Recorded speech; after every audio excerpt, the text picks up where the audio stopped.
Mga kaibigan, mga kapatid, narito na naman ang inyong lingkod, Father Bob, isang paring Karmelita. Kumusta naman kayong lahat?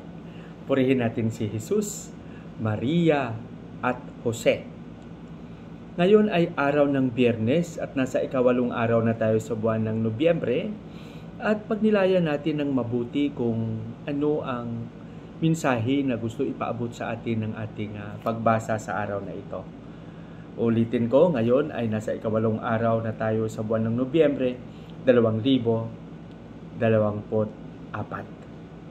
Hinahamon tayo sa ating ebanghelyo ngayon, naging tapat ba tayo na katiwala? Pagnilayan natin ito ng mabuti. Ang ating ebanghelyo sa araw na ito ay ibabahagi sa atin ni San Lucas, Kapitulo 16, versikulo 1 hanggang 8. Dito napansin natin na sa kwento, sabi ni Jesus sa kanyang mga alagad, may isang taong mayaman at may mga katiwala siya. At iniwanan niya ito ng mga bagay na kailangang maipalago nila. Ngunit, ang nangyari ay hindi nila ito ginamit sa tama. At may isa naman na mapagkatiwalaan na gumamit ng bagay na ito, ng yaman na iniwan sa kanya. Siguro kung titingnan natin ng mabuti yung ating buhay, lahat tayo ay nakatanggap ng biyaya sa Panginoon. Isa sa mga biyayang ating natanggap, isa sa mga yamang ating natanggap ay ang ating mga talento. Ang ating bang mga talento ay pinaunlad ba natin? Ang ating bang mga talento ay ibinahagi din natin sa iba upang marami rin ang magkaroon ng talento na gaya ng nasa atin? Iningatan ba natin ng mabuti itong mga biyaya na ibinigay sa atin ng Panginoon?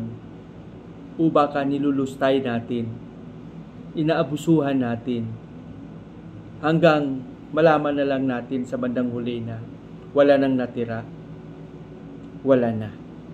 Parang naalala ko yung isang kwento na may isang taong magaling na karpintero. Kilala siya sa isang lugar sa kanyang kagalingan. Ngunit nang mamatay siya, alaala na lang ang naiwan. Marami na lang ang nagsasabi na wala na yung pinakamagaling na karpentero. Bakit nawala? Dahil namatay siya. At nung namatay siya, yung kanyang kagalingan ay namatay rin.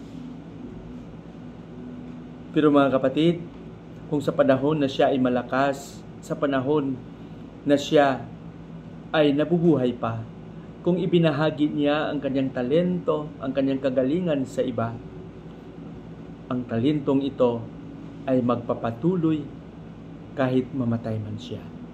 Maalaala siya ng mga tao dahil sa kabutihang ibinahagi niya. Para sa akin yun yung mas magandang pagnilayan natin. Naging mabuting katiwala ba tayo sa mga biyayang ating natanggap? Pagnilayan natin ito. Pagpalain nawa tayo ng Panginoon sa ating panalangin. Panginoong Hesus, turuan mo kaming maging mabuti. Turuan mo kaming maipalago namin ang mga biyayang aming natanggap sa iyo. Amen.